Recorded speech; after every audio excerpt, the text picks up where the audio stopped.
بحثی که مناسبت داشت و شروع کردیم شب گذشته،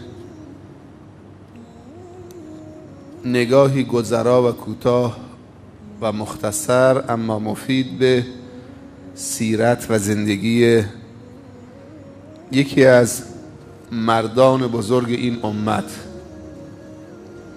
و یکی از زمامداران و سردمداران امت اسلامی و یکی از پیشگامان امت اسلامی و یکی از شخصیت هایی که جزو نوادر هست در حقیقت در عالم بشری، حضرت علی رضی الله عنه. مطالبی رو بالاخره مرور کردیم. من با آمار ارقام میگم و به موضوع امشب میپردازیم. در همین راستا گفتیم که نام پدر، نام مادر، تولد علی و اسلام علی و فضائل علی، به این مطالب اشاره کردیم. اما ششمین موضوع در این راستا شجاعت علی. حضرت علی رضی الله عنه نه تنها قوی و نیرومند و شجاع بود، بلکه خبیر و زیرک و تیزبین و خردمند بود و باهوش بود. نه تنها نیرومندی و توان جسمی رو احراز داشت یا احراز کرده بود، بلکه در کنارش نیرومندی و توان و خبره و تیزبینی و ذکاوت و عقل و خردی هم که توان جسمی و نیرومندی جسمی رو هم افزایش بده و هم کنترل بکنه. حضرت علی رضی الله عنه جامع هر دوتا بود. 3 مثال برای شجاعت علی، همینطوری که 3 مثال برای فضیلت علی بیان کردیم، 3 مثال برای شجاعت علی. یک در شب هجرت، حضرت علی رضی الله عنه از سن 6 سالگی همونطوری که گفتیم وارد بیت النبوه شد. در سن 10 سالگی اسلام آورد و تا سن 25 سالگی بالاخره در خانه پیامبر بود. پیامبر صلی الله علیه وسلم بعد از اینکه فشار مشرکین و قریش رو به فزونی گرفت، اجازه داد به یارانش که یکی بعد از دیگری هجرت کنند.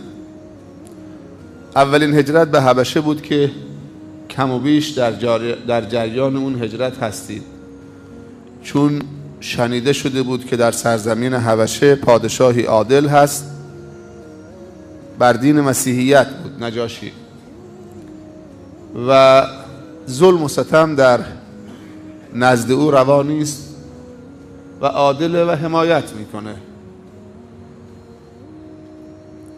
بعد از هجرت به حبشه زمینی فراهم شد در یثرب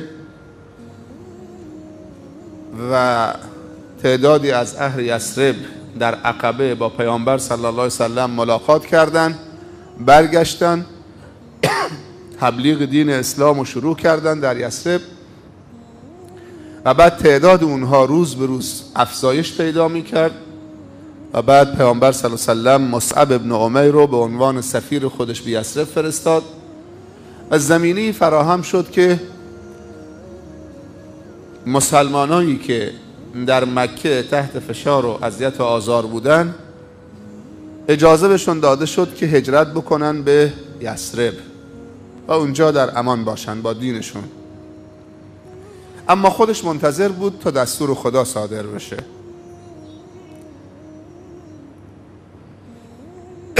تا اینکه خداوند پیامبرش صلی الله علیه و سلم اجازه داد که هجرت بکنه و قبل از هجرت حضرت ابوبکر رضی الله عنه حس می کرد که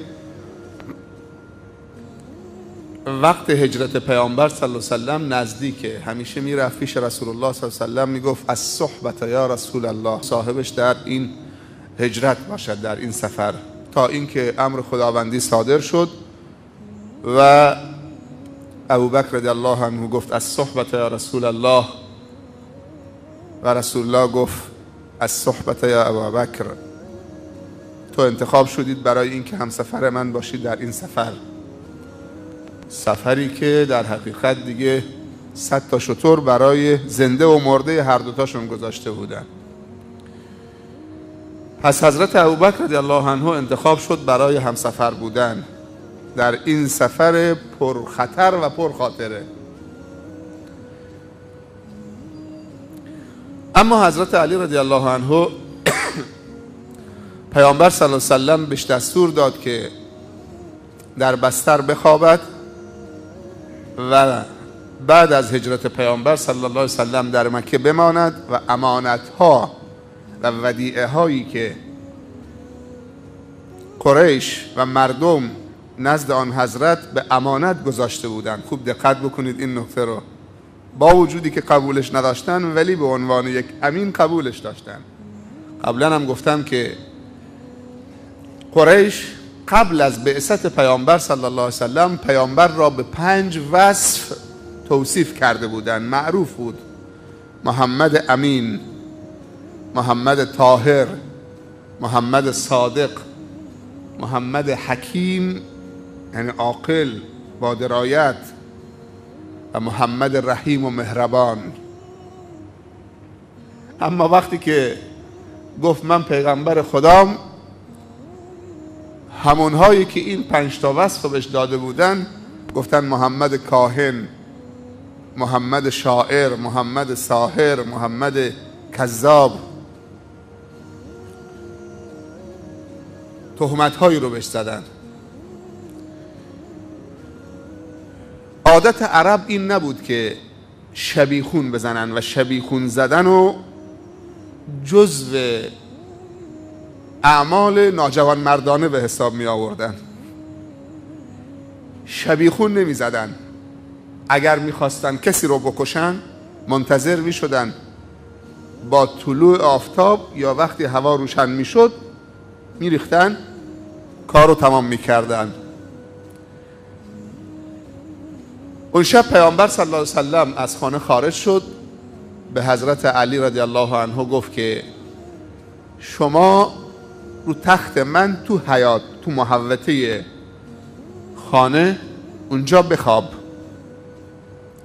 روی بستر من.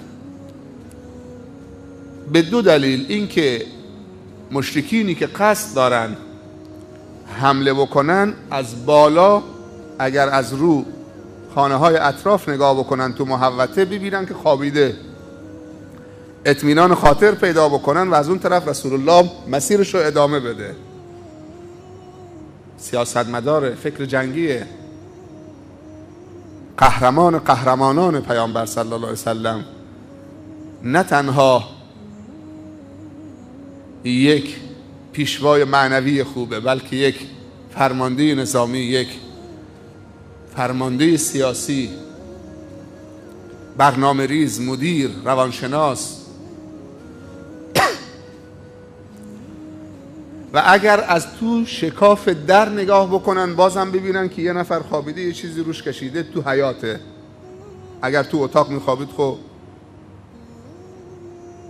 در نتیجه اینا منتظر بمانن، چون اگر میدیدن کسی نیست فکر میکردن شب خارج شده، شب دنبالش میگشتن. ولی اینا شب کمین گرفتن که این خوابیده، یه نفر تو حیاط رو تخت خوابیده، یه چیز هم روشه، خودشه. علی رضی الله عنه میفهمید که به قیمت جانش تمام میشه.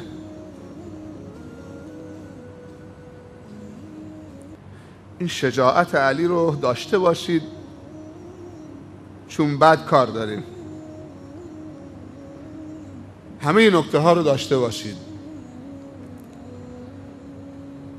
بالاخره عرب عادتش نبود شبیخون بزنه.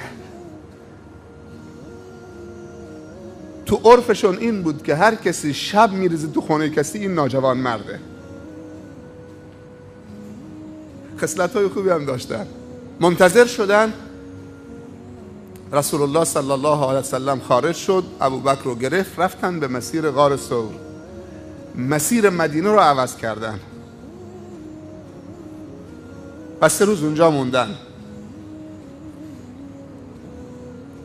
صبح که ریختن داخل دیدن که علی است. چرا علی رو نکشتن؟ به جوش بیان. باید علی رو میکشتن اینجا، ولی اونها هم عاقل بودن. درسته میخواستن خلاص بشن از رسول الله صلی الله علیه وسلم و روز به روز افزایش مسلمان‌ها و طرفداراش. تو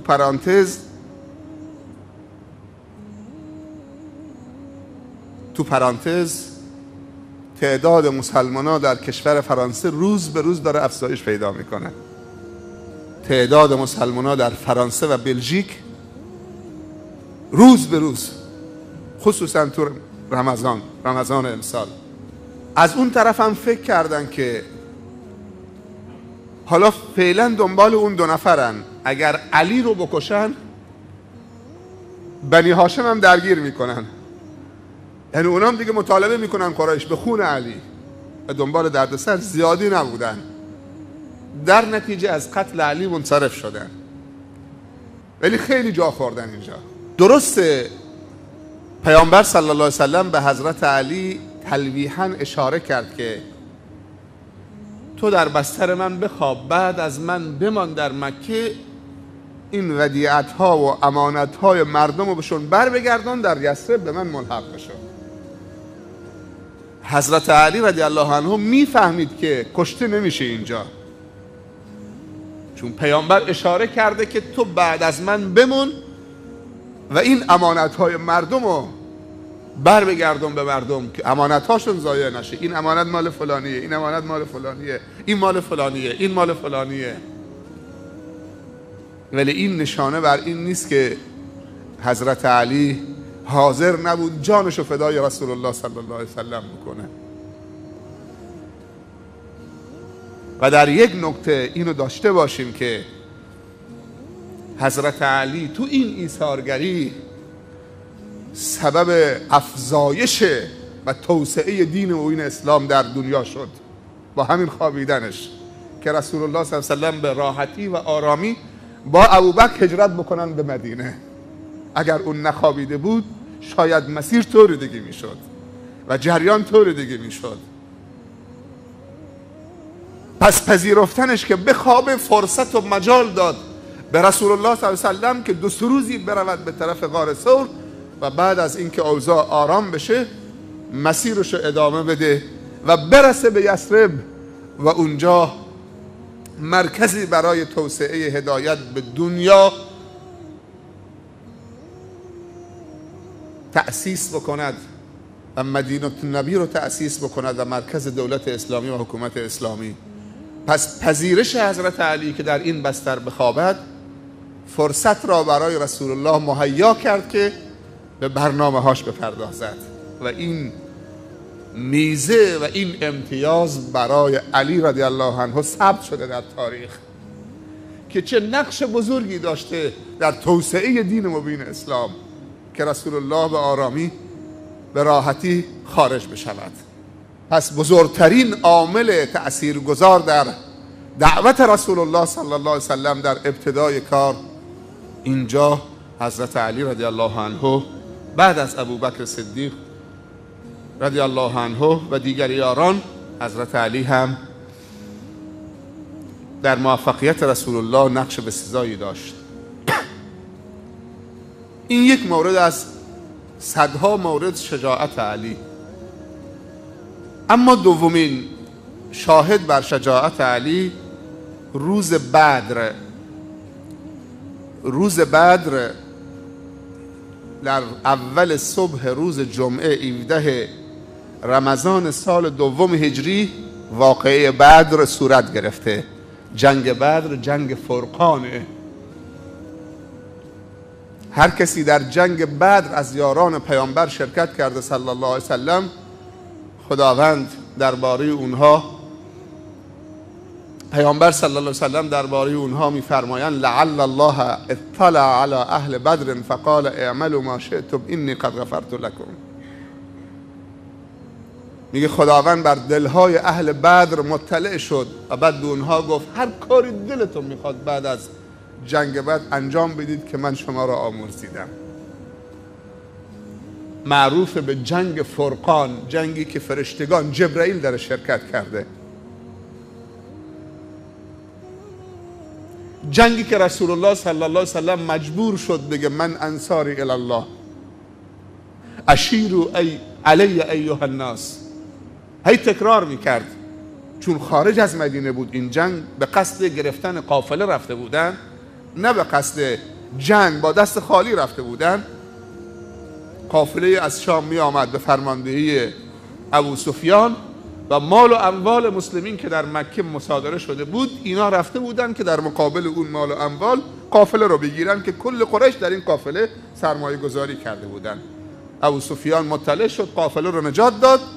قریش لشکرکشی کرد، 900 خورده نفر مسلح، 200 تا اسب و 700 تا شتر و نزدیک به 15 تا شتر یا 20 تا شتر فقط شراب بار کرده بودن که از مکه بنوشن و هرچی زنهای رقاصه و طبلها و دهلها و سازها بزنن و برقصن تا بدر و اونجا به گمان خودشون مسلمین را قتل عام بکنن و قضیه محمد را فیصله بکنن صلی الله علیه وسلم. و مکر و مکر الله والله خیر الماکرین. اما جریان طوری دیگه شد.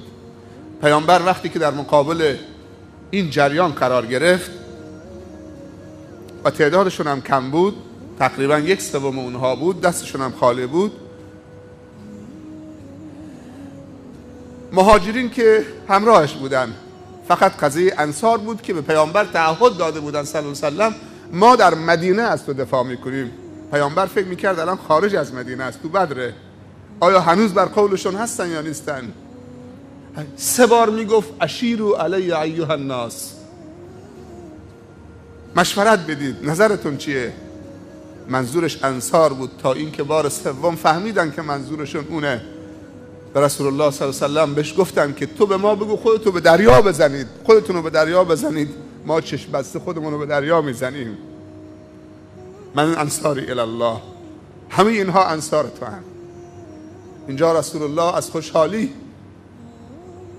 دست به دعا بلند کرد و بعد از خدا امداد طلبید، چون 300 نفر در مقابل 900 نفر با تمامی تجهیزات جنگی آمدن، به قصد جنگ آمدن و اینها از نظر روحی روانی به قصد جنگ هم نرفته بودن، پس زمینه روحی روانی جنگ هم نداشتن.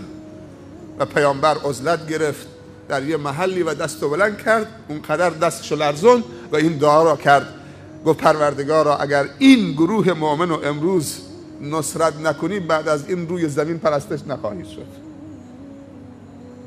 هنوز دستشو پایی نیاورده بود که جبرائیل با تعداد از فرشتگان شمشیر به دست آمدن. 3 نفر از مشرکین آمدن بیرون.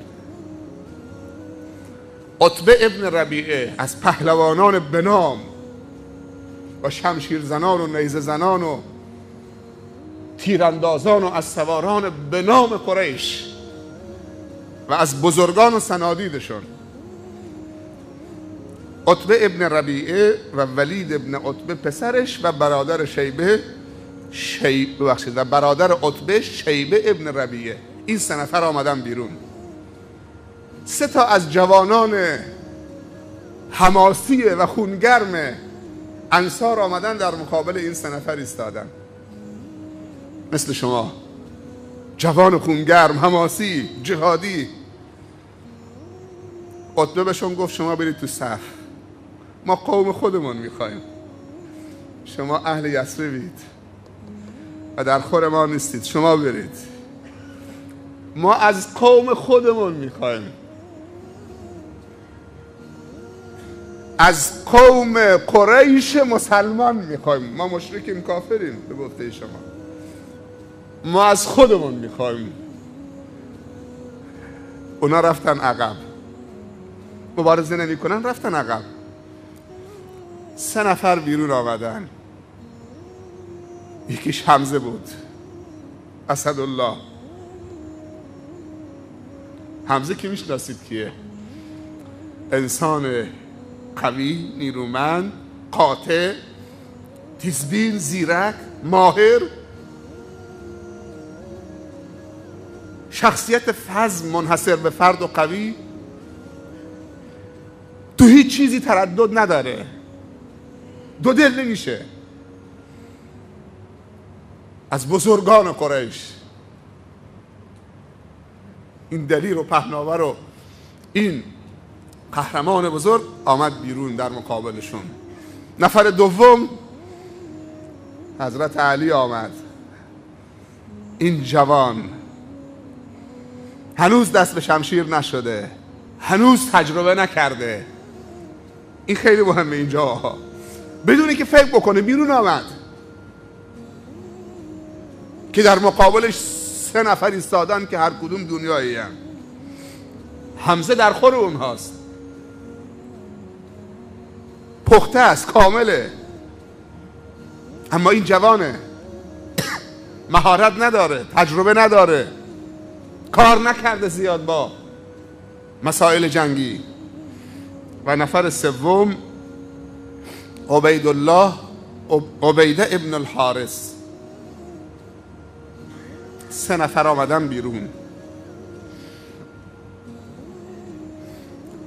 در مقابل هم ایستادن. حمزه با عتبه زد، کار عتبه رو یک سره کرد. در خورش بود، عتبه رو کشت در جا. حضرت علی در مقابل ولید ابن عتبه که از شخصیت‌های به نام قریش بود و قهرمان بود و پهلوان بود، اصلا مجالش نداد که درست شمشیرش در بیاره. سبحان الله. حضرت علی مجالش نداد که درست شمشیرش در بیاره. ضربه اول به زمین فرشش کرد و اینم اونو به قتل رسوند. 2 نفر دیگه موندن، شیبه مونده و عبیده ابن الحارث. اونها ضربه های رد و بدل کردن. بلا فاصله حضرت علی و حمزه که 2 تا رقیبشون و کارشون تمام کرده بودن به کمک عبیده شتافتن و کار شیبه رو هم یک سره کردن. چیزی که ما اینجا لازم داریم شجاعت این جوان 25 ساله است که در مقابل مردان قوی و ماهر و قهرمان و پهلوان و مجرب و کارکشته قرار گرفته. 3 نفر از خودمون میخواهیم. حمزه رفت و علی رفت و عبیده ابن الحارث رفت. اینجا قریش یک شکست روحی خورد، چون وقتی 3 تا مبارزینشون اینجا کشته شدن روحیشون تضعیف شد.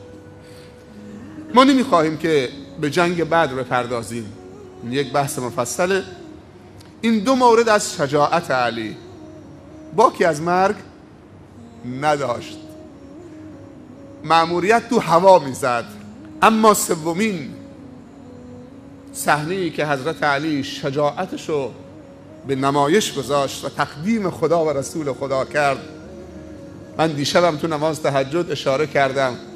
خیلی ها میرن پرورش اندام، معذرت میخوام، قرص میخورن، بدنشون اینطوری میکنن، یک کمربند خیلی سفت میپوشن و شلوار تنگ و تکپوش که این ماهیچه هاشون اینطوری بیرون بزنه. جاشون کجاست؟ در دبیرستان دخترانه، سر چهارراه‌ها، در بازارها. اینا پهلوانن؟ اگه دخترها بدونن که اینا عقیمن، کسانی که قرص پرورش اندام میخورن عقیم میشن. برید بپرسید. درست آقای صالح؟ عقیم نمیتونن بچه دار بشن، نازا میشن. این که پهلوانی نیست. تو کلام حضرت علی، تو فصاحت و بلاغت کلامش و تو کلام رسول الله صلی الله علیه وسلم میفهمیم که پهلوان چه کسی است. رسول الله صلی الله علیه وسلم سوال کرد من القوی فیکم، قوی در شما چه کسی است؟ بعضی فکر میکردن کسی با کسی کشتی بگیره، بلند بکنه، کمرش بزنه رو زمین، مغلوبش بکنه، این قوی است. پیامبر صلی الله علیه وسلم فرمودن لیس الشدید بالسرعه، با صاده، مصارعه، کشتی. لیس الشدید بالسرعه، شدید و قوی با سرعت نیست، سرعت با صاده، یعنی مصارعه، کشتی گرفتن. بلکه قوی کسی است که نفسشو هنگامی که عصبانی و خشمگین میشه مهار میکنه، کنترل میکنه. اونجا اگه خودتو کنترل کردید تو قوی هستید.